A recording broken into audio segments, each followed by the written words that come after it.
السلام علیکم حضرت داملا.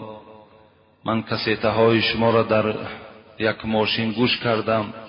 سخنهای شما به من بسیار معقول شد. برای همین از روز پنجشنبه از یک قشلاق دوردست دنقره برای 2 سوال آمدم. التماس همین روز سوال مرا جواب دهید.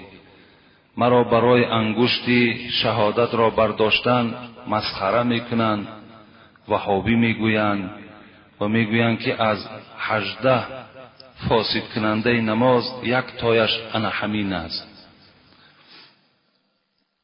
و دوم سوال از قفای ولد زینا که دانشمند است نماز خواندن درست است یا نه؟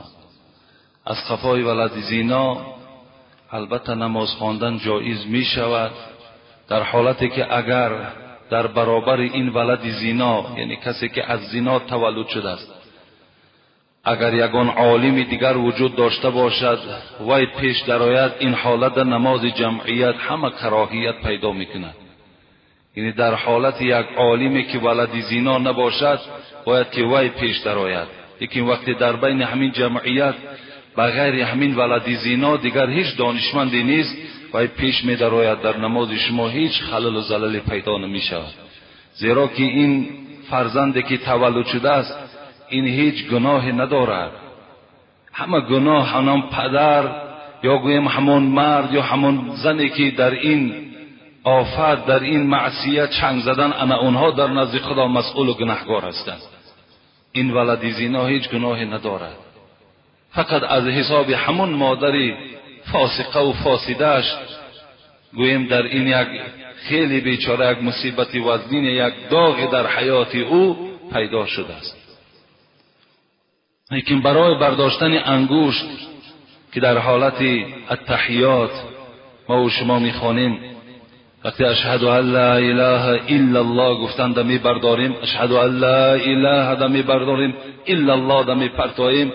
وقتی انسان مسخره میکنند، وقتی انسان وهابی میگویند، باور کن وای شاید که در وجودش هیچ از ایمان و اسلام چیزی وجود نداشته باشد که وقتی انسان عمل سنت پیغمبر در چنگ میزند وای مسخره میکند که تو وهابی هستی.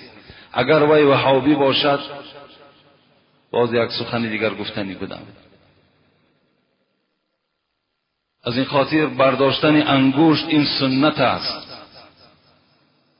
انگشت ها را بردارین. من یک بار دیگر در این موضوع گفته بودم، کسی می بردارد ثواب میگیرد، کسی نمی برداری به همون انسانی که انگشت چمی بردارد خلل نرسان، خلل نرسان، زیرا تو علم نداری. اگر تو علم داشته باشی مرحمت بیا نزد ما. کجا در 18 فاسد کننده نماز در برداشتن انگشت است؟ اگر در کدام کتابی هم که باشد این سند ندارد، این قول رد است، این دلیل ندارد در فاسد کننده نماز برداشتن انگشت باشد. وقتی که 35 36 حدیث پیغمبر خدا در باب برداشتن انگشت باشد، این از کجا از فاسد کننده است؟ وقتی پیغمبر خدا میگه هی اشد علی الشیطان من الحدید، وقتی این حدیث پیغمبر خدا همین برداشتن که شما میبردارین انگشت اشهد ان لا اله ده که برداشتین، وقتی میگذارینش همچنان است که در سر شیطان شما با یک آهنی زده باشید. اینقدر ثواب دارد.